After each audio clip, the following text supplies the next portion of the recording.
আল্লাহ রাব্বুল আলামিন আমাদেরকে জুমার নামাজে সর্বাগ্রে মসজিদে আসার তৌফিক দিয়েছেন। সকলে শুকরিয়া আদায় করি আলহামদুলিল্লাহ। কোরআনে কারীমের একটি দামি সূরা সূরাতুত তাহা, চাষতের সূরা, ইশরাকের সূরা। এই সূরার ভিতরে অনেক দীর্ঘ আলোচনা, কয়েকটি আলোচনা আপনাদের সামনে পেশ করব। এক নম্বর আলোচনা, রাসূলুল্লাহ সাল্লাল্লাহু আলাইহি ওয়াসাল্লাম সম্পর্কে নবীজি তিনটি নিয়ামতের কথা বলেছেন।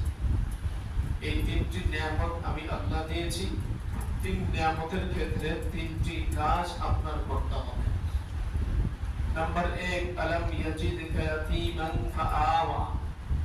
আল্লাহ তাআলা আপনাকে পেয়েছেন এতিম হিসাবে। আপনি এতিম ছিলেন, অসহায় ছিলেন, দরিদ্র ছিলেন, বাবা ছিল না ছোটবেলায়। তা আপনাকে লালন পালন করেছেন, আশ্রয় দিয়েছেন কে? আল্লাহ। আলাম ইয়াজিদকা ইয়াতীমান, আলাম ইয়াজিদকা, আল্লাহ কি আপনাকে পায় না ইয়াতীমান, এতিম হিসাবে? ছোটবেলায় আপনার বাবা তো মারা গেছে, আপনি তো বাবার চোখ দেখেন, মুখ দেখেন নাই, বাবাকে পান নাই।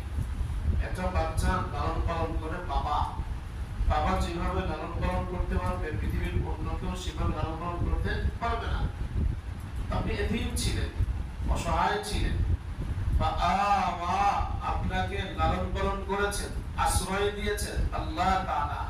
এক নম্বর। 2 নম্বর, ওয়াজাদাকা আইলান ফাগুনা। আল্লাহ তাআলা আপনাকে পেয়েছেন দরিদ্র, আপনার টাকা ছিল না, একদম অসহায় ছিলেন, খুবই গরীব ছিলেন। ফাআগনা, আল্লাহ আপনাকে ধনী বানিয়েছেন, সম্পদ দিয়েছেন আল্লাহ আপনাকে। তাহলে লালন পালন করলেন, আশ্রয়দাতা আল্লাহ, আর সম্পদ দাতাও কে? আল্লাহ। 3 নম্বর, ওয়াজাদাকা দাল্লান ফাহাদা।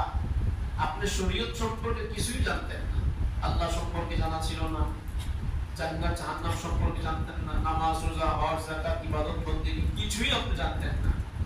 আল্লাহ তাআলা আপনাকে পেয়েছেন বেখবর আনিল উলুম শারঈয়া, আন উলুম শারঈয়া ইসলামিয়া। ইসলামী যত বিধান রয়েছে এই সম্পর্কে আপনি বেখবর ছিলেন, আপনার অজানা ছিল, আপনি কিছুই জানতেন না। ফাহাদা, আপনাকে আল্লাহ তাআলা ওহীর মাধ্যমে সবকিছু জানিয়ে দিয়েছেন। তাহলে কয়টা নিয়ামতের কথা আল্লাহ পাক বললেন? 3টি নিয়ামত। 1 নম্বর, আপনি এতিম ছিলেন, আশ্রয়দাতা আল্লাহ। 2 নম্বর, আপনি গরীব ছিলেন, সম্পদদাতা আল্লাহ। 3 নম্বর, আপনি শরীয়ত সম্পর্কে জানতেন না, শরীয়তের ইলম দিয়েছেন আল্লাহ। এবার এই 3টি নিয়ামতের শুকরিয়া আপনি আদায় করবেন কিভাবে, সেই কথাও আল্লাহ তাআলা সূরাতুত তাহার মধ্যে বলে দিয়েছেন। 1 নম্বর বললেন, ওয়া আম্মাল ইয়াতীমা ফালা তাকহার, ফাআম্মাল ইয়াতীমা ফালা তাকহার। 1 নম্বর, আপনি এতিম ছিলেন, আশ্রয়দাতা আমি আল্লাহ। যদি দুনিয়াতে আপনার সামনে কোনো এতিম বাচ্চা আসে, তাদেরকে আপনি ধমক দিবেন না, তাদেরকে আপনি আদর করবেন, প্যার করবেন, ভালোবাসবেন। আপনি এতিমকে আমি আল্লাহ আদর করে, প্যার করে, ভালোবেসে বড় করেছি। দুনিয়াতে যখন কোনো বাচ্চা এতিম আপনার সামনে আসবে, ফালা তাকহার, ধমক দিয়ে কথা বলবেন না, ওদের মাথায় হাত বুলিয়ে দিবেন, ওদেরকে আদর করবেন, সোহাগ করবেন। 2 নম্বর, ওয়া আম্মাস সাইলা ফালা তানহার। যখন আপনার কাছে কোনো ব্যক্তি সওয়াল করবে, ভিক্ষা চাবে, অথবা আপনার কাছে খাবার চাইলো, পানি চাইলো, বা কাপড় চোপড়, টাকা পয়সা চেয়েছে, সাইল যদি সওয়াল করতে ওয়ালা আসে, ফালা তানহার, ছাড়ি দিবেন না, সরব ধমক দিয়ে কথা বলবেন। ওয়া আম্মাস সাইলা ফালা তানহার। 2 নম্বরের দায়িত্ব আপনার, কোন সওয়ালকারীকে ধমক দিয়ে কথা বলবেন না, ছাড়ি দিয়ে ভাগিয়ে দিবেন না। 3 নম্বর, শরীয়তের ইলম দান করেছি আমি আল্লাহ আপনাকে। ওয়া আম্মা বিনি'মাতি রাব্বিকা ফাহাদ্দিস। আগে 2টাকে নিয়ামত বলেন নাই, শরীয়তের ইলমকে নিয়ামত বললেন। তার মানে পৃথিবীতে যত নিয়ামত রয়েছে তার মধ্যে সর্বোচ্চ নিয়ামত হলো উলুম শরঈয়া, শরীয়তের ইলম। ইলমের চেয়ে বড় নিয়ামত পৃথিবীতে আর কিছু হতে পারে না ঈমানের পরে। সবচেয়ে বড় নিয়ামত ঈমান, এরপর নিয়ামত কোরআন হাদিসের জ্ঞান, এটা 2 নম্বর নিয়ামত। এই কারণে আল্লাহ তাআলা সম্পদকে নিয়ামত বলেন নাই। এই আয়াতের মধ্যে নবীর ক্ষেত্রে সম্পদকে নিয়ামত বলেন নাই। আল্লাহ তাআলা আপনি এতিম ছিলেন, আশ্রয় দিয়েছেন, এই ক্ষেত্রে নিয়ামত করেন নাই, কিন্তু আপনাকে কোরআনের জ্ঞান দান করেছেন, ইলমে শরীয়ত দান করেছেন, মাসলা মাসালার জ্ঞান দান করেছেন, এটাকে নিয়ামত বলে আখ্যায়িত করলেন। ওয়া আম্মা বিনি'মাতি রাব্বিকা ফাহাদ্দিস, আপনি আপনার রবের পক্ষ থেকে যে নিয়ামত পেয়েছেন, শরীয়তের ইলম পেয়েছেন, কোরআনের ইলম পেয়েছেন, এটা নিয়ে আপনি বসে থাকবেন না, এটাকে আপনি প্রচার করেন। হাদিস বর্ণনা করেন। বর্ণনা করবেন কিভাবে? বর্ণনা করার তরিকা তিনটা।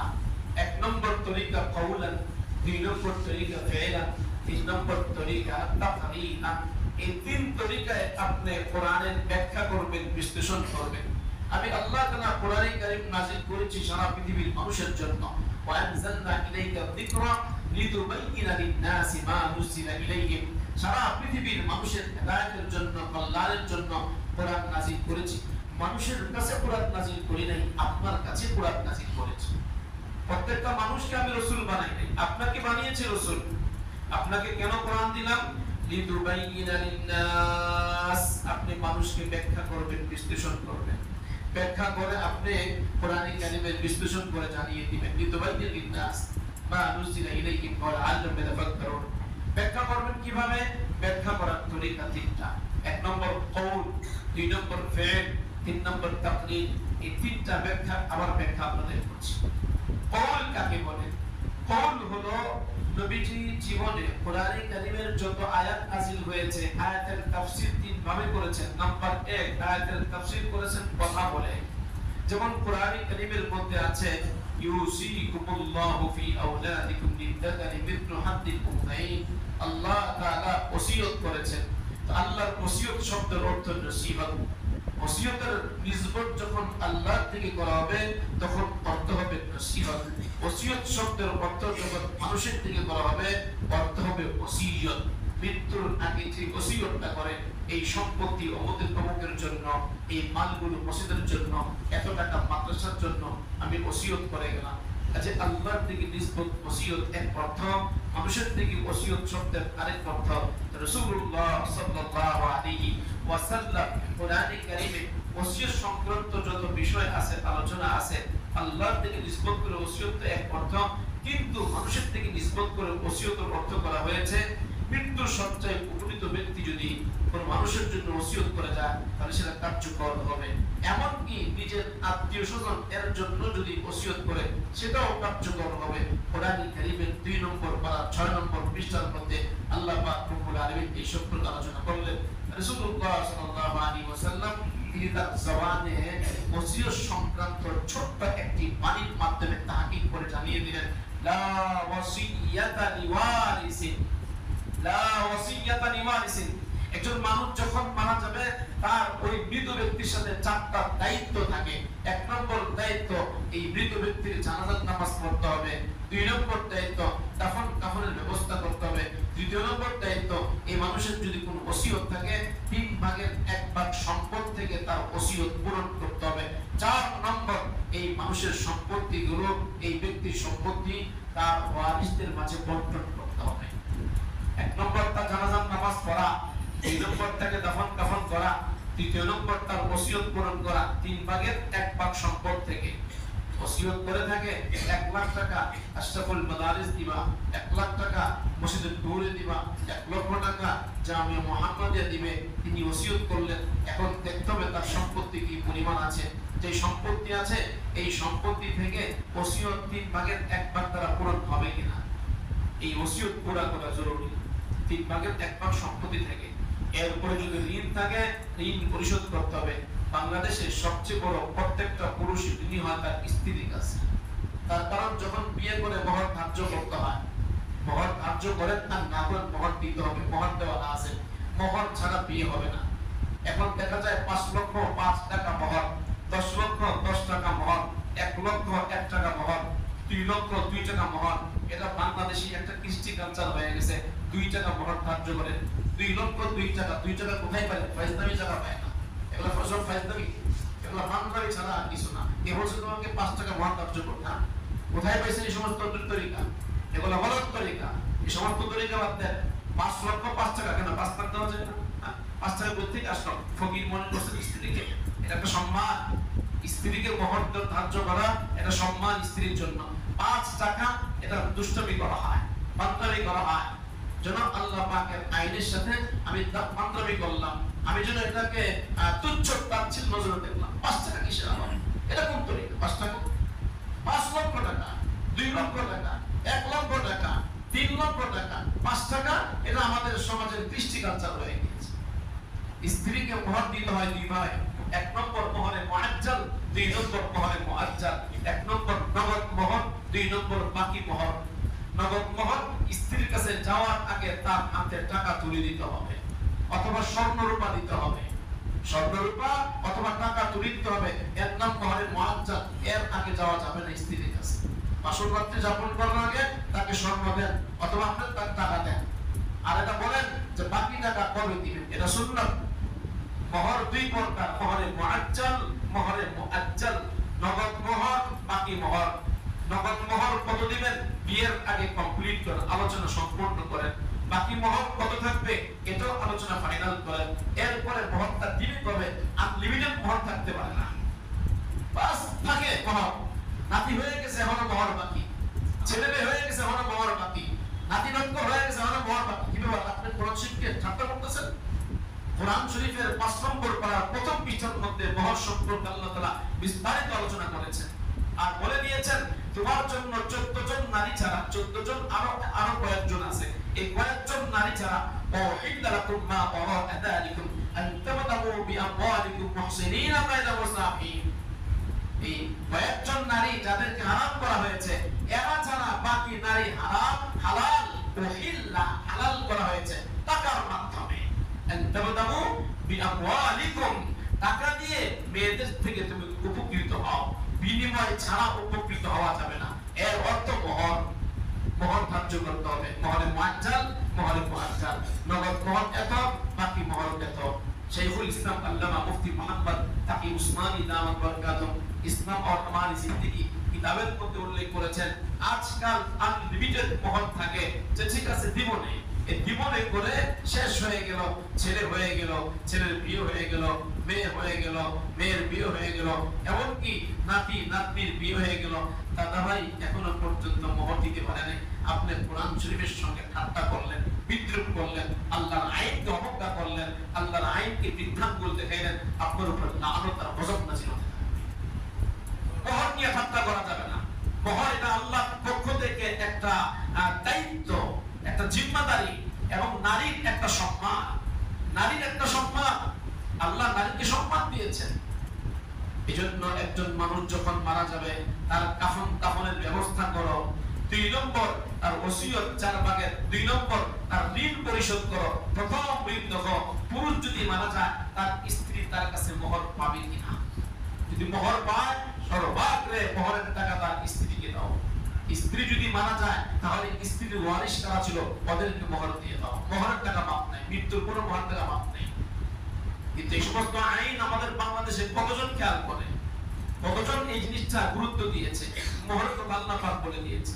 3 নম্বর ওসিয়ত পূরণ করা, 4 নম্বর ওয়ারিশদেরকে আপনার শরীয়ত মোতাবেক বন্টন করা। ওয়ারিশ 12 জন। একজন মানুষ যখন মারা যায় তার ওয়ারিশ 12 জন। কথাগুলো খেয়াল করে শুনবেন। ওয়ারিশ 12 জন। সাপ্তাহিক জুমার মাহফিল, জুমার যে আগে বয়ান হয়, এটা হলো একটা দর্স তাদরিস। এটা কোনো ওয়াজ নসিহতের জায়গা না, এটা হলো দর্সের জায়গা, তালিমের জায়গা। সপ্তাহে একদিন কমসে কম আপনাদেরকে ব্যাটারি চার্জ দেওয়া হয়, শরীয়তের মাসলা সম্পর্কে জানানো হয়। এইভাবে আমার জিন্দেগি চালাইতে হবে। ভালো করে মনে রাখবেন, ওয়ারিশ 12 জন। কোরআন ও হাদিসের মধ্যে ওয়ারিশ 12 জনের কথা উল্লেখ করা হয়েছে। 4 জন পুরুষ, 8 জন নারী। 4 জন পুরুষ, 8 জন নারী। এই 12 জন তরতিব অনুযায়ী আপনার মিরাস বন্টন করতে হয়। এদের হিস্সা, এদের অংশ কোরআনে কারিমে নির্দিষ্ট রয়েছে।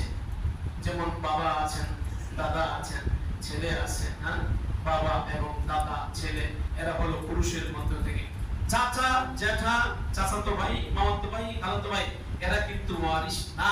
এরা হলো আসওয়া হিসাবে, ওয়ারিশ না থাকলে ওরা সম্পত্তি পায়। ছেলে যেমন ওয়ারিশ হয়, বাবা ওয়ারিশ হয়, দাদা ওয়ারিশ হয়, স্বামী ওয়ারিশ হয়। এই 4 জন পুরুষ। হয়তো বাবা থাকবে, অথবা দাদা থাকবে, সেও মিরাজ পাবে সিস্টেম অনুযায়ী, সিস্টেম ছাড়া না। সিস্টেম অনুযায়ী যদি ছেলে আর মেয়ে থাকে তাহলে কিন্তু আপনার অন্য অনেক ওয়ারিশ বাদ পড়ে যায়। ছেলে মেয়ে পাওয়ারফুল, তাহলে ছেলে থাকতে পারে, বাবা থাকতে পারে, দাদা থাকতে পারে, স্বামী থাকতে পারে, বাকি মহিলা আরো 4 জন, আরো 8 জন রয়েছে। এই 8 জন আর 4 জন আজকে আমার আলোচ্য বিষয় কিন্তু ওয়ারিশ সম্পর্কে আলোচনা করা হয়, ওই নেয়ামতের কথা বলা। কাজেই 4 জন পুরুষ 8 জন মহিলা কোরআন ও হাদিসের মধ্যে পাওয়া যায়, এদের জন্য মিরাস বন্টন হবে তরতিব অনুযায়ী। এখন সব ছেলে একরকম না, সব মেয়ে একরকম না।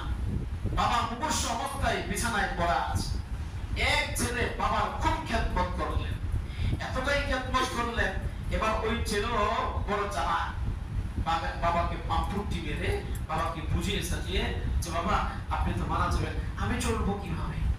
এবার বাবার কাছে কাগজ নিয়ে আসে, আমাকে বলে বাবা দস্তখত করেন। উপরে লেখা থাকে আমি আমার সম্পত্তির 4 ভাগের 1 ভাগ আমার ছোট ছেলের জন্য লিখে দিলাম, আমার কোনো দাবি থাকবে না, কোনো ওয়ারিশ এই সম্পর্কে কোনো আলোচনা করতে পারবে না, দস্তখত দিয়ে দিয়েছে। এবার কি হলো, মৃত্যুর পরে যখন সম্পত্তি ভাগ হতে গেল, এবার ছোট সন্তান বলে আমার বাবার নসিহত, আমার বাবার ওসিয়ত আমার জন্য সম্পত্তি লিখে দিয়েছে, সুতরাং 4 ভাগের 1 ভাগ সম্পত্তির মালিক আমি, আর বাকিরা সবাই মিলে। জায়েজ কিনা? হারাম, হারাম, হারাম, জায়েজ নাই, হারাম। কোন ছেলের জন্য, মেয়ের জন্য, বাবার জন্য, দাদার জন্য, স্বামীর জন্য, মায়ের জন্য সম্পত্তি লিখে দেওয়া জায়েজ নাই, হারাম। যদি লিখে দিতে হয় তো শরীয়ত যেভাবে বলেছে ওইভাবে সবাইকে দিতে হবে। বুখারী শরীফের হাদিস, নু'মান ইবনে বাশির রাদিয়াল্লাহু তাআলা আনহু, তিনি একবার বললেন, আল্লাহ রাসূল, নু'মান বাশির থেকে বর্ণিত, আরেকজন সাহাবী বললেন, আল্লাহ রাসূল আমি আমার ছেলেকে একটা গোলাম হাদিয়া দিতে চাই, আপনি কি বলেন? নবীজি বললেন তোমার ছেলে কতজন? আল্লাহ রাসূল আমার ছেলে তো 3-4 জন, সংখ্যাটা মনে নাই, একাধিক সন্তান রয়েছে, তুমি কি সমস্ত ছেলেকে গোলাম দিবে? না, তাহলে তোমার জন্য জীবদ্দশায় একজনকে দিবে আর বাকিদেরকে মাহরুম করবে, আমি রাসূল অনুমতি দিতে পারি না। দিতে হলে সবাইকে দেওয়া, একজনকে দিবে আর বাকিরা চেয়ে চেয়ে দেখবে, এটা হতে পারে না, হলো ওয়ারিশ। ওয়ারিশকে দিলে সমান সমান দাও, বেইনসাফি করতে পারবে না। রাসূলুল্লাহ সাল্লাল্লাহু আলাইহি ওয়াসাল্লাম নিজের জীবন ও হায়াতের মধ্যে নিষেধ করে দিয়েছেন। কেন? ওয়ারিশদের সম্পর্কে আল্লাহ পাক সূরাতুন নিসা নাযিল করেছেন। সূরাতুন নিসার ফার্স্ট টু লাস্ট, শুরু থেকে শেষ পর্যন্ত আলোচনার মধ্যে আল্লাহ তাআলা মিরাস সংক্রান্ত বিষয়ে আলোচনা করেছেন। মিরাসের বিষয়ে আল্লাহ তাআলা আয়াত নাযিল করে দিয়েছেন, মিকদার হিস্সা অংশ বন্টন করে দিয়েছেন। ছেলে হলে কতটুকু পাবে, মেয়ে হলে কতটুকু পাবে, ফুফু থাকলে কতটুকু পাবে, বাবা কতটুকু পাবে, দাদা কতটুকু পাবে, স্ত্রী কতটুকু পাবে, মা কতটুকু পাবে, সবকিছু আল্লাহ তাআলা বিস্তারিত কোরআন শরীফের মধ্যে বর্ণনা করে দিয়েছেন। এখন তুমি যদি মৃত্যুর আগে ওসিয়ত করো, তাহলে তুমি কোরআনকে বিধান বলতে পারবে না, তুমি আল্লাহর বন্টনকে নিষেধ করে দিলা, তুমি আল্লাহর বন্টনকে মানতে চাও না, তুমি কোরআনের বিরুদ্ধে কথা বললা। আইন আল্লাহ মেনে নিতে হবে। আল্লাহ পাক ছেলে মেয়েকে সমান অধিকার দেন নাই? আল্লাহ তাআলা অধিকার দিয়েছেন, ইউসিকুমুল্লাহু ফি আওলাদিকুম লিযাকারি মিথলু হাদ্দিল উনসায়াইন। একজন পুরুষ পাবে ডাবল, মেয়ে পাবে পুরুষ থেকে অর্ধেক, পুরুষটা পাবে ডাবল, মেয়ে পাবে অর্ধেক। তার কারণ একজন মেয়ের জিম্মাদার 4 জন পুরুষ। যখন সে জন্মগ্রহণ করবে, বাবা তার লালন পালন করবে, বাপ যদি না থাকে স্বামী তার লালন পালন করবে, স্বামী না থাকলে ভাই তার লালন পালন করবে, আর যদি তার ভাইও না থাকে তার ছেলে তার লালন পালন করবে। একজন স্ত্রী দুনিয়াতে একা চলতে পারে না, এই 4 জনের মাধ্যমে সে লালিত পালিত হবে। 1 নম্বর বাবা, 2 নম্বর ভাই, 3 নম্বর স্বামী, 3 নম্বর ছেলে। এই 4 জনের দায়িত্ব একজন নারীকে লালন পালন করা ধারাবাহিকভাবে। রাসূলুল্লাহ সাল্লাল্লাহু আলাইহি ওয়াসাল্লাম যখন নাকি জন্মগ্রহণ করলেন, বাবা তো ছিলেন না, লালন পালন করেছেন মা।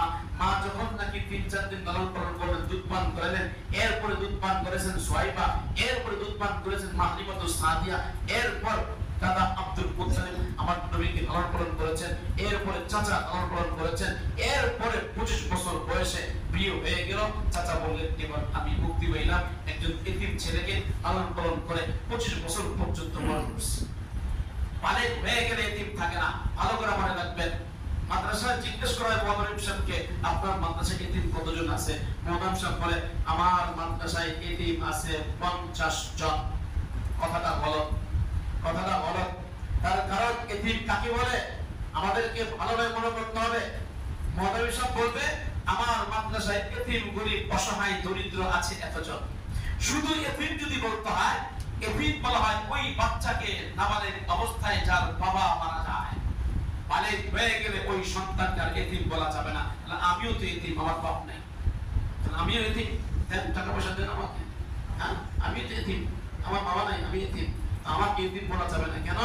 আমি এখন বালেগ হয়ে গিয়েছি। আপনিও এতিম, আপনার বাপ নাই। অমুক এতিম, অমুকের বাপ নাই। অমুক এতিম, অমুকের বাপ নাই। বালেগ হওয়ার পরে বাবা মারা গেলে তাকে এতিম বলা যাবে না। এতিম কাকে বলবে? নাবালেগ অবস্থায় যদি বাবা মারা যায় তখন তার নাম হবে এতিম। মাদ্রাসায় নাবালেগ অবস্থায় বাবা নাই এমন ছাত্রের সংখ্যা খুবই কম থাকে, 5 জন 6 জন থাকে, 3-4 জন থাকে। অধিকাংশ বাচ্চারা বালেগ অবস্থায় পড়াশোনা করে। মক্তবের মধ্যে যে সংখ্যক বাচ্চারা পড়ে এতিম যদি থাকে 2-4-5 জন পাওয়া যাবে, না 5-6 জন পাওয়া যাবে। 100 ছাত্র এতিম কিভাবে হইল? আমাদের বাংলাদেশী সংজ্ঞা এতিম মানে অসহায়, এতিম মানে গরিব। শরীয়তের সংজ্ঞা এতিম মানে নাবালেগ অবস্থায় বাপ নাই যা, তাকে বলে এতিম। আর বাংলাদেশী সংজ্ঞা এতিম মানে অসহায়, এতিম মানে গরিব। আমি কি আপনাদের কথা বুঝতে পারলাম ভাই? জি। শরীয়তের সংজ্ঞা একরকম আর বাংলাদেশী সংজ্ঞা আরেক রকম। তো বলতেছিলাম রাসূলুল্লাহ সাল্লাল্লাহু আলাইহি ওয়াসাল্লাম বলে দিলেন, এই শোনো, আল্লাহর আইনকে বিরুদ্ধাঙ্গুল দেখাবে না। ছেলে ডাবল পাবে, মেয়ে অর্ধেক পাবে, মা 6 ভাগের 1 ভাগ পাবে, স্বামী 4 ভাগের 1 ভাগ পাবে, স্ত্রী 4 ভাগের 1 ভাগ অথবা 8 ভাগের 1 ভাগ। এই সমস্ত অংশ দেওয়া আছে। স্ত্রী যদি ছেলে মেয়ে থাকে তাহলে পাবে 8 ভাগের 1 ভাগ, ছেলে মেয়ে থাকবে না 4 ভাগের 1 ভাগ। বাবা এতটুকু, দাদা এতটুকু, স্বামী এতটুকু, মা এতটুকু, বোন এতটুকু, মেয়ে এতটুকু, ছেলে এতটুকু। ইচ্ছাগুলো, অংশগুলো কোরআনে কারিমে বর্ণিত আছে। অতএব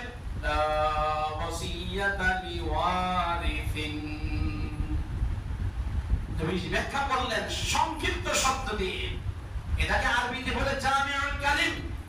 জামিউল কালিম অর্থ কথা হবে অল্প, ব্যাখ্যা হবে অনেক বিশদ, অনেক বড় ব্যাখ্যা। এটাকে নবীজির কথাকে বলে জামিউল কালিম। ওয়াসিয়াতা লিওয়ারিসিন, ওয়ারিসদের জন্য ওসিয়ত চলবে না। ছেলের জন্য ওসিয়ত চলবে না, মেয়ের জন্য ওসিয়ত চলবে না, মায়ের জন্য ওসিয়ত চলবে না, দাদার জন্য ওসিয়ত চলবে না, বাবার জন্য ওসিয়ত হবে না, স্ত্রীর জন্য ওসিয়ত হবে না। এটা তোমার মাকে দিয়ে গেলাম, 4 ভাগের 1 ভাগ সম্পত্তি তোমার মা, অর্ধেক সম্পত্তি তোমার মা। মা কি করতে? আমরা কি দোষ করলাম? আমরা আপনার সন্তান না, মা সব দিয়ে দিলেন। শরীয়তের বিধান জানে না। স্ত্রী বাস সম্পত্তি মেরে স্বামীকে অর্ধেক নিয়ে যায়। অনেক স্ত্রী স্বামীকে একবারে খুঁচিয়ে খুঁচিয়ে বাস রাত্রিবেলা বলে, লিখে দাও আমি তোমার সাথে নাই। স্ত্রী আমি তোমার সাথে নাই, তো স্বামী কি করবে?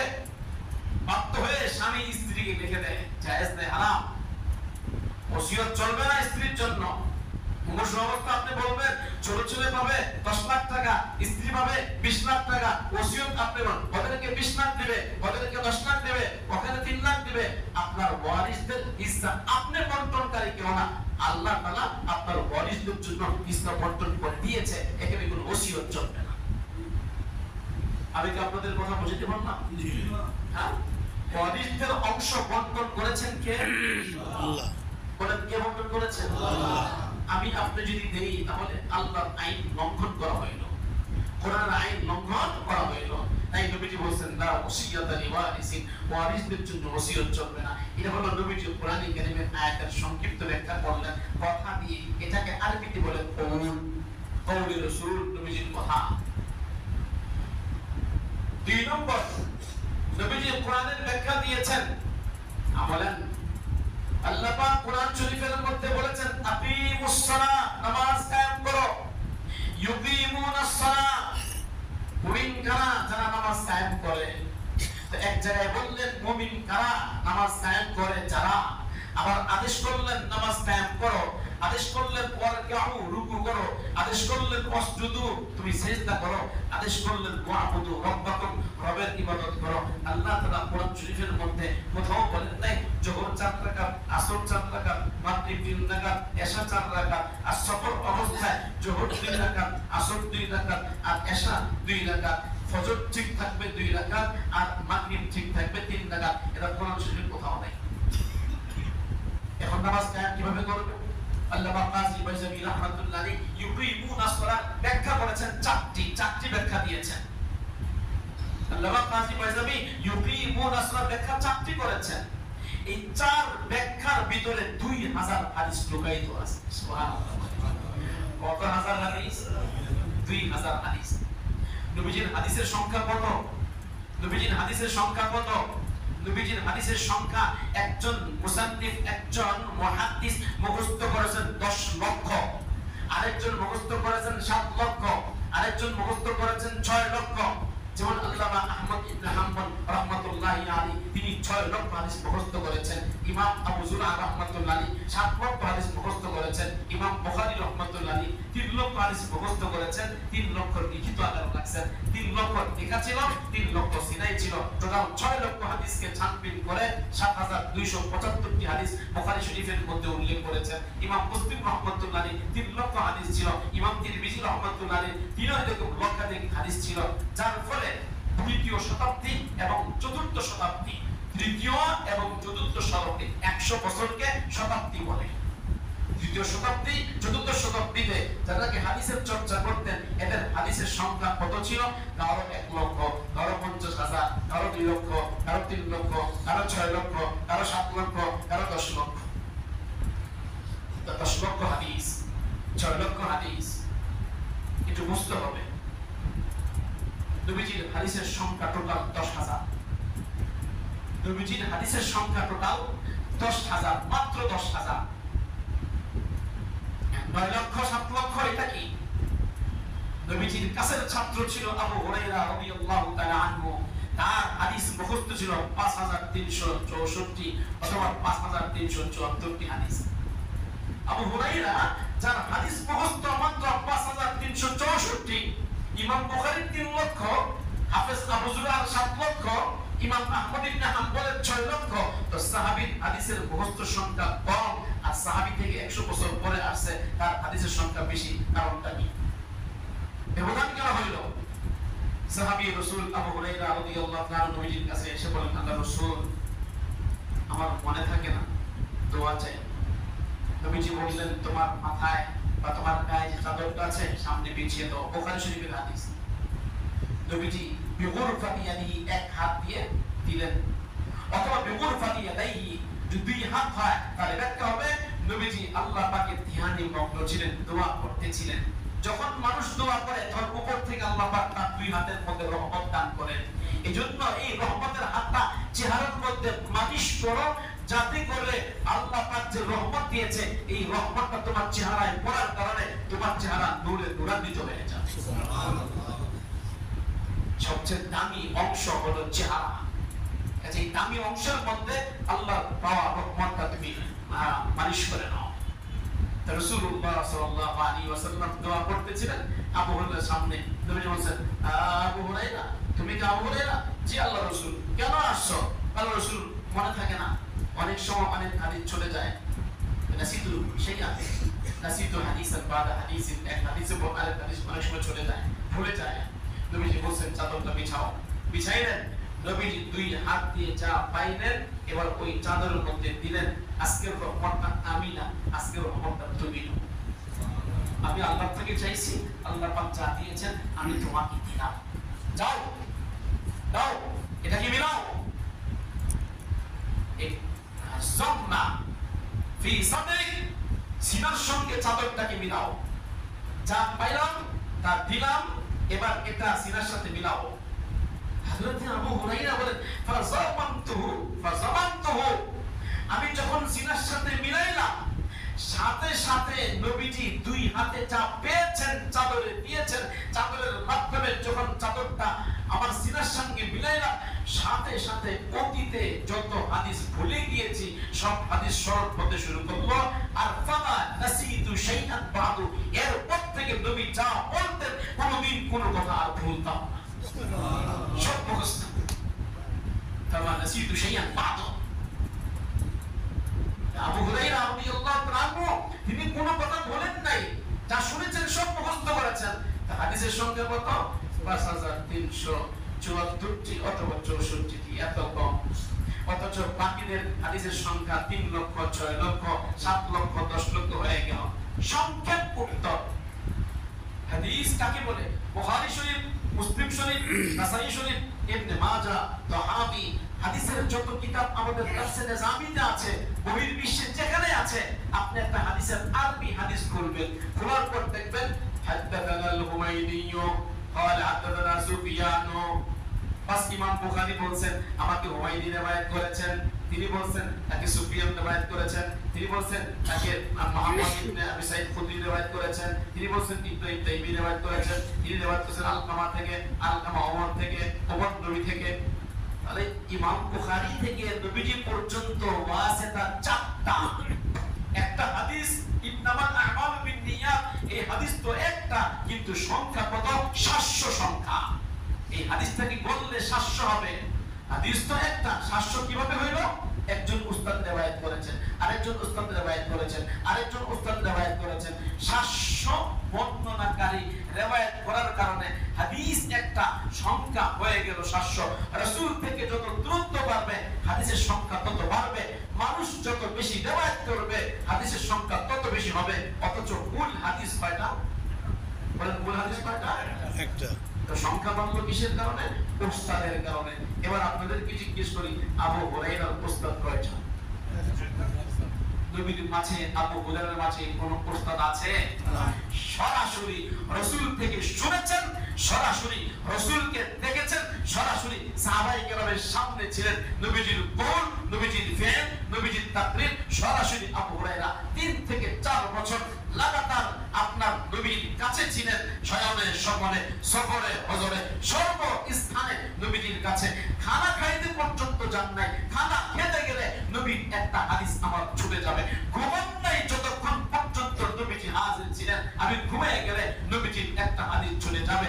একদিন, 2 দিন, 3 দিন পর্যন্ত না খাওয়া, না খেতে খেতে বিছানায় পড়ে গেলেন। মানুষ মনে করেছে মৃগী রোগ হয়েছে, কেউ তো আপনার থাপ্পড় দেওয়া শুরু করছে, কেউ তেল মালিশ শুরু করছে, কেউ পানাপানি শুরু করলো। আবু হুরায়রা বলে আমার মৃগী রোগ হয় নাই, 3 দিন 4 দিন পর্যন্ত না খেয়ে থাকার কারণে ক্ষুধা লেগেছে, আমাকে 1 গ্লাস পানি দাও, আমাকে একটা রুটি দাও। নবীজির হাদিস সংগ্রহ করার জন্য আবু হুরায়রা কি পরিমাণ কষ্ট করেছেন, রাত দিন 24 ঘন্টা মেহনত করেছেন। আবু হুরায়রা রাদিয়াল্লাহু তাআলা এখানে উস্তাদ একজন, অতএব হাদিসের সংখ্যা কম। এজন্য আল্লামা আব্দুর রশিদ নোমানী সাহেব রাহমাতুল্লাহ আলাইহি, যিনি একটা কিতাব লিখেছেন ইবনে মাজাহ ও ইলমে হাদিস, এই কিতাবের মধ্যে উল্লেখ করেছেন টোটাল মূল হাদিসের সংখ্যা মাত্র 10,000। টোটাল হাদিসের সংখ্যা কত? 10,000 মূল হাদিস। আশ্চর্যের বিষয়, এই 10,000 হাদিসের মধ্যে 2,000 হাদিস নামাজ সংক্রান্ত বিষয়। 10,000 হাদিসের মধ্যে 2,000 হাদিস রয়েছে নামাজের বিষয়। নামাজ বিষয়ে 2,000 হাদিস রয়েছে। রুকু করব কিভাবে, সিজদা করব কিভাবে, সিজদার মধ্যে কি পাঠ করব। বড় আশ্চর্যের বিষয়, আমি একবার কোথায় যেন এখানে অথবা এখানেই হবে, এখানে একবার বয়ান করলাম, বয়ান করার পর আমাকে একজন বললেন যে হুজুর কোরআন থেকে তাফসীর করতে পারেন না, হাদিসের কি প্রয়োজন? আমি তাকে বললাম আপনি যে রুকু করলেন, রুকুর মধ্যে 3 বার সুবহান রাব্বিল আযীম বললেন, কোরআন শরীফে কোন আয়াতের মধ্যে আছে? আমি বললাম তাকে আপনি যে সূরাতুল ফাতিহা বললেন, কোরআন শরীফে কোন জায়গায় আছে সূরাতুল ফাতিহা পড়তে হবে নামাজের প্রত্যেক রাকাতে? কোরআন শরীফে কোন জায়গায় আছে বলেন? আপনি যে সিজদা 2টা করলেন, কোরআন শরীফে কোন আয়াতের মধ্যে আছে সিজদা 2টা করতে হবে? রুকু একটা কেন করলেন? এক রাকাতের মধ্যে রুকু একটা, সিজদা 2টা, কোথায় পাবেন? দেখেন কোরআন শরীফে কোন জায়গায় আছে? ফজরের নামাজ 2 রাকাত, কোরআন শরীফে কোন জায়গায় আছে? জোহরের নামাজ 4 রাকাত, কোরআন শরীফে কোন জায়গায় আছে? জোহরের নামাজ সফর অবস্থায় 2 রাকাত পড়বেন সুন্নাত পড়ার কারণে, কোরআন শরীফে কোন জায়গায় আছে? কোথায় আছে কোরআন শরীফে? নাই। নামাজ সংক্রান্ত বিষয়ে হাদিস রয়েছে 2000। নবীজি কি বলেছেন? নবীজি বলেছেন সাল্লু কামা রাআইতুমুনি উসাল্লি। নামাজের বিষয়ে বললেন আমাকে দেখে নামাজ শিখো, এটাকে বলে ফেল। একটা হলো কথা দিয়ে শিখাইলেন, আর একটা ফেল দিয়ে শিখাইলেন। সাল্লু কামা রাআইতুমুনি উসাল্লি। জিবরাইল আলাইহিস সালাম মেরাজের পরের দিন আসলেন, এসে বলেন হুজুর আমি আসছি নামাজ কিভাবে পড়বেন, নামাজ কোন সময় পড়বেন এটা দেখাইবার জন্য আল্লাহ আমাকে প্র্যাকটিক্যাল দেখাইতে পাঠাইছেন। জিবরাইল 10 ওয়াক্ত নামাজ পড়াইলেন। প্রথম 5 দিন, প্রথম দিন 5 ওয়াক্ত, দ্বিতীয় দিন 5 ওয়াক্ত, প্রথম দিন প্রথম ওয়াক্তে, দ্বিতীয় দিন দ্বিতীয় ওয়াক্তে। এটা হলো বুখারী শরীফের রেওয়ায়াত। তিরমিজি শরীফের মধ্যে পাওয়া যায় রাসূলুল্লাহ সাল্লাল্লাহু আলাইহি ওয়াসাল্লাম মক্কা থেকে হিজরত করে যখন মদিনা শরীফে গেলেন, যাওয়ার পর একজন সাহাবী এসে বলছেন হুজুর নামাজ পড়ব কোন সময়? নবীজি বলছেন এই সওয়ালকারী কোথায়? মানা ইয়া রাসূলুল্লাহ, দাঁড়াও আমার সঙ্গে নামাজ পড়ো, থাকো আমার সঙ্গে থাকতে থাকো। নবীজি জোহর পড়াইলেন, আসর পড়াইলেন, মাগরিব পড়াইলেন, এশা পড়াইলেন, ফজর পড়াইলেন। প্রথম দিন আউয়াল ওয়াক্তে পড়াইলেন, প্রথম ওয়াক্ত পড়াইলেন। দ্বিতীয় দিন জোহর, আসর, মাগরিব, এশা, ফজর এই 5 ওয়াক্ত নামাজ দ্বিতীয় ওয়াক্তে পড়াইলেন, আর এই ওয়াক্তের শেষ সময়ে পড়াইলেন। নবীজি কিন্তু মুখে বলেন নাই, প্র্যাকটিক্যাল 10 ওয়াক্ত নামাজ পড়ে দেখাইলেন। আর বলেন আইনা সাইল, আল্লাহ রাসূল আমি হাজির। তো 10 ওয়াক্ত নামাজ কিভাবে পড়াইছি দেখছো? দেখছি। তো এর ভিতরে তোমাকে নামাজ আদায় করতে হবে, এর ভিতরে নামাজ আদায় করতে হবে। নবীজি প্র্যাকটিক্যাল দেখাইলেন নামাজের শুরু ওয়াক্ত কোনটা, নামাজের শেষ ওয়াক্ত কোনটা। মুখে বলেন নাই, প্র্যাকটিক্যাল দেখাইলেন। নবীজি নামাজ পড়বেন কিভাবে, নামাজ আদায় করতে কিভাবে, নবীজি বলছেন সাল্লু নামাজ পড়ো। বুখারী শরীফের হাদিস কামা রাআইতুমুনি উসাল্লি, আমাকে যেভাবে নামাজ পড়তে দেখো সেভাবে নামাজ পড়ো। এই কথা নবীজি বলে ক্ষান্ত হন নাই, এর অনেকগুলো ব্যাখ্যা আছে। তার মধ্যে একটি ব্যাখ্যা নবীজি মিহরাবে দাঁড়াইলেন, মিম্বারে দাঁড়াইলেন। মিম্বারে দাঁড়াইলে সবাই দেখবে। এরপর বললেন আমি নামাজ পড়ি, তোমরা দেখো, আমাকে দেখে দেখে আমার মতো নামাজ পড়ো। নবীজি হাত উঠাইলেন, হাত পাতলেন, কেরাত বললেন, রুকু করলেন, সিজদা যখন করবেন তারা নবীজি পিছনে হটলেন। কারণ মিম্বারে সিজদা করা যাবে না।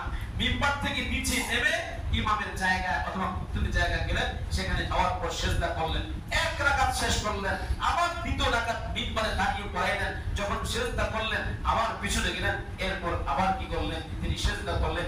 এইভাবে করে নবীজি নামাজ শিক্ষা দিয়েছেন। শুধু তাই না, একজন সাহাবী আসলেন, আসার পরে পড়তে শুরু করলেন, কি নামাজ পড়তে শুরু করলেন। নামাজ শেষ করলেন, নবীজি দেখলেন সাহাবী চলে আসলেন। নবীজি বলেন বল ফাসাল্লি ফাইন্নাকা লাম তুসাল্লি, দাঁড়াও নামাজ পড়ো, তোমার নামাজ হয় না। সাহাবী গেলেন, আবার বললেন, আবার আসলেন। নবীজি বললেন কম ফাসাল্লি ফাইন্নাকা লাম তুসাল্লি, আবার নামাজ পড়ো, নামাজ হয় নাই। সাহাবী গেলেন, নামাজ পড়লেন, আবার আসলেন। তৃতীয়বার বললেন কম ফাসাল্লি ফাইন্নাকা লাম তুসাল্লি, নামাজ হয় নাই, আবার পড়ো।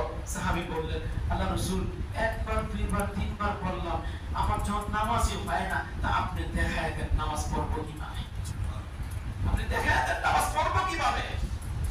নবীজি বললেন তোমার তওবার জলসা ঠিক হয় নাই। রুকু থেকে এতটুক দাঁড়াইতে হবে না, রুকু থেকে পরিপূর্ণ দাঁড়াইতে হবে। 2 সেজদার মাঝখানে হালকা বসতে হবে না, 2 সেজদার মাঝখানে পরিপূর্ণ বসতে হবে।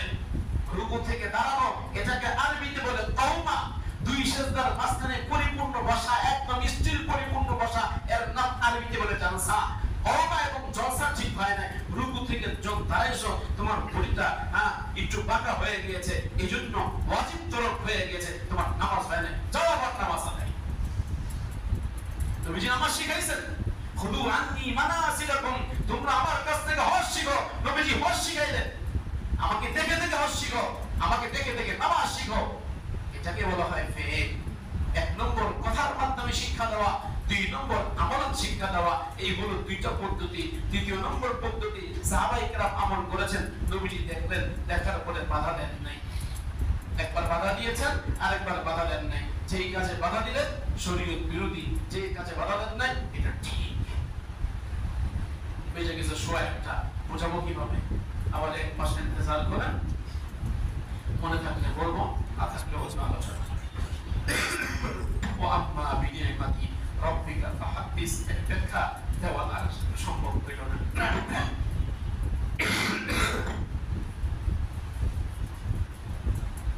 2 মিনিটে কথাটা বোঝাই।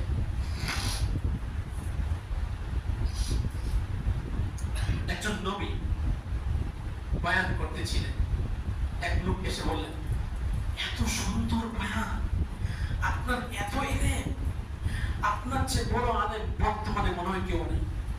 নবী বললেন, হ্যাঁ হ্যাঁ, আমি সবচেয়ে বড় আলেম, আনা আ'লামুন নাস, আমি বর্তমান যুগে পৃথিবীতে সবচেয়ে বড় আলেম। আল্লাহ পাক নবীর কাছে নাম করেন, নবী আপনি এটা কি করলেন? ও কেন কি করছি? আমি তো বর্তমান সবচেয়ে বড় নবী। ও ঠিক আছে, কিন্তু সবচেয়ে বড় আলেম কে আপনি জানেন না? আমি আল্লাহ জানি। আপনি এই কথা কেন বললেন? যান, আমার এক বান্দা আছে, নাম হলো খাজির, তার কাছে চলে যান, দেখেন ইলম কাকে বলে। সব ইলম আমি সবাইকে দিই না। যিনি বললেন আমি সবচেয়ে বড় আলেম, তার নাম মুসা আলাইহিস সালাম। আল্লাহ পাক ডাক দিয়া বললেন, কথাটা ঠিক হয় নাই, এভাবে বলতে নাই, বলা দরকার ছিল আল্লাহু আ'লাম। কে জানে? সবচেয়ে বড় আলেম কে জানে? এটা হলো আদব, এটা তরিকা। রাসূল যদি আল্লাহর তরিকার খেলাফ করে, আল্লাহর সাথে সাথে ধরায় দেন। মানুষ হিসাবে বলতে পারে, কথা কিন্তু সত্য, মিথ্যা কথা না। গেলেন খাজির আলাইহিস সালামের কাছে, সংক্ষিপ্ত আলোচনা। প্রথমে উঠলেন নৌকায়। এই নৌকাটা 10 ভাইয়ের, 10 ভাই বোন নৌকার মালিক। 10 ভাই, এর মধ্যে 5 জন সুস্থ আর 5 জন অসুস্থ, ল্যাংড়া, রোলা, কানা, প্রতিবন্ধী 5 জন। 5 জন ঘরে থাকে আর 5 জন নৌকা চালায়। 5 জন ইনকাম করে, 10 জন ফ্যামিলি এই ইনকাম থেকে খায়। নৌকাটা আস্তে করে পুরাল দিয়ে ভেঙে দিলেন। মুসা আলাইহিস সালাম বললেন, কাজটা করলেন ইল্লাহ বাদে জিইতা শাইয়ান ইমরা, আপনি নগণ্য কাজ করছেন, খারাপ কাজ করছেন। খাজির বলেছিলেন প্রশ্ন করা যাবে না। মুসা আলাইহিস সালাম প্রশ্ন করেন। 1 নম্বর, একটু বোঝার চেষ্টা করবেন। 2 নম্বর, তিনি নৌকা থেকে নামলেন। নামার পরে নাদুস নুদুস সুন্দর একটি বাচ্চা খেলাধুলা করতেছিল। বাচ্চাদের দেখলে সবারই মায়া লাগে, মহব্বত লাগে। অনেক সময় বাচ্চাদেরকে চুমা দেয়। তখন অবস্থায় বাচ্চা দেখলে অটোমেটিক, বাচ্চা দেখলে অটোমেটিক তার কানের মধ্যে আঙ্গুলটা চলে যায়, কেন? আদর করতে মন চায়। এটা মানুষকে একটা দয়া দিয়েছেন। বাচ্চার চেহারা, মাসুম বাচ্চা, দেখলেই মায়া লাগে, মহব্বত লাগে, ভালোবাসে। সুন্দর নাদুস নুদুস একটি বাচ্চা খেলাধুলা করতেছিল। মুসা আলাইহিস সালাম তিনি দেখতেছিলেন। এমন সময় খাজির আলাইহিস সালাম একটা পাথর নিয়ে বাচ্চার মাথায় এত জোরে আঘাত করলেন, বাচ্চার মাথাটা ফেটে মগজগুলো বের হয়ে বাচ্চা মারা গেল। মুসা আলাইহিস সালাম চুপ থাকতে পারলেন না। বললা আকে চুপ না বাসা, মৌলভী কাকে বলে চুপ থাকতে পারে না। মুসা আলাইহিস সালাম বললেন, লাকাদ জিইতা শাইআন নুকরা, আপনি ভারী অন্যায় কাজ করেছেন। এমন কাজ আপনি করতে পারলেন? আপনি তো এখন এমন কাজ করেছেন যে এই বাচ্চার বিরুদ্ধে আপনাকে হত্যা করা হবে। কিসাসা, লাকাদ জিইতা শাইআন নুকরা। এই দুইটাই বললাম, বাকিটা বললাম না, সময় যেহেতু কম, বাকিটা বাদ। মুসা আলাইহিস সালামকে বলেছেন যে আপনি আমার সঙ্গে থাকলে 1 নম্বর শর্ত, কথা বলা যাবে না, খামোশ থাকতে হবে। তো খাজির আলাইহিস সালাম নৌকা ভাঙলেন, খাজির আলাইহিস সালাম বাচ্চা হত্যা করলেন।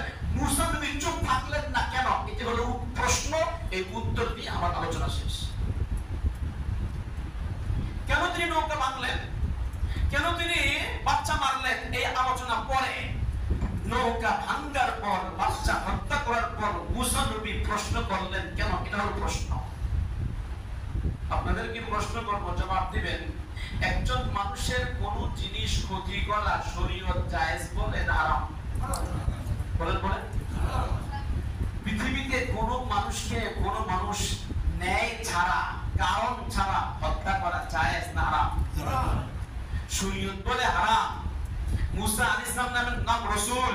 রাসূল কাকে বলে? শরীয়তের ইলম যাকে দেওয়া হয় তার নাম রাসূল। রাসূল বলে যাকে শরীয়তের ইলম দেওয়া হয়। মুসা আলাইহিস সালামকে তাওরাত কিতাব দেওয়া হয়েছে। তাওরাত কিতাবের মধ্যে লেখা আছে হত্যা করা যাবে না। তাওরাত কিতাবের মধ্যে লেখা আছে কারো মাল আত্মসাৎ করা যাবে না। তাওরাত কিতাবের মধ্যে লেখা আছে কারো ক্ষতি করা যাবে না। মুসা নবী চিন্তা করলেন, তাওরাত কিতাব নাযিল করেছেন আল্লাহ, আল্লাহর বিধান, আল্লাহর আইন, কারো ক্ষতি করা যাবে না। আর আল্লাহ যার কাছে পাঠালেন সে একজন মানুষের মাল ক্ষতি করলো, নৌকা ডুবায় দিল। অতএব আমি তাওরাত অনুযায়ী চুপচাপ থাকতে পারি না, বাধা দেওয়া আমার জন্য ফরজ আইন। তার কারণ মান বাআ মিনকুম মুনকারান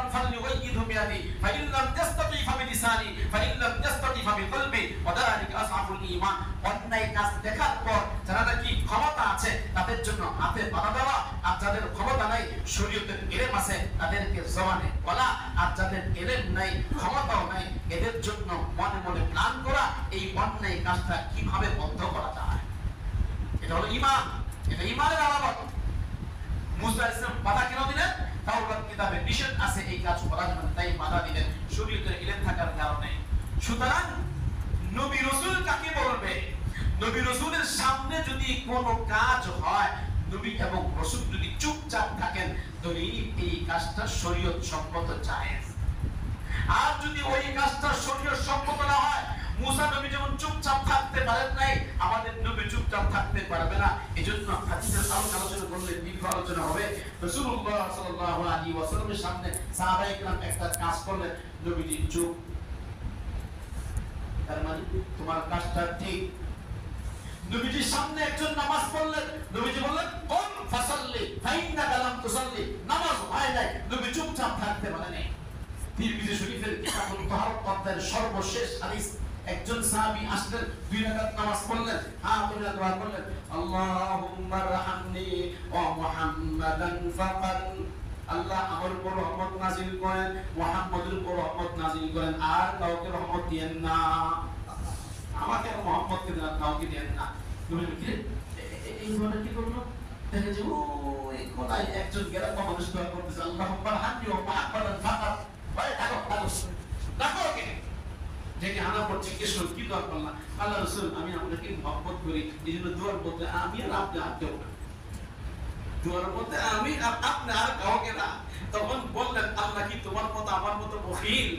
আল্লাহ তাআলা যদি সারা বিশ্বের মানুষকে সব দিয়ে দেয়, আল্লাহ পাকের 1 ইঞ্চিও কমবে না, সামান্যতম কমবে না। অতএব দোয়া করো আল্লাহুম্মা রহমনা আলা জামিল মুসলিমিন ওয়াল মুসলিমাত, আল্লাহ সমস্ত মুসলমান নর আল্লাহর উপর আপনি রহমত নাযিল করুন। সুবহানাল্লাহ, সবাইকে শামিল করো। কেন আল্লাহ পাক বলছে ইহদিনা, বহুবচন ব্যবহার করেছেন, একবচন ব্যবহার করেন। সুতরাং রাসূলের সামনে কেউ কোনো কাজ করলে শরীয়ত যদি বিরোধী হয়, নবীজি টুকবেন, বাধা দিবেন, আর যদি শরীয়ত সম্মত হয় নবীজি বাধা দিবেন না। এটাকে বলা হয় তাকরীর রাসূল।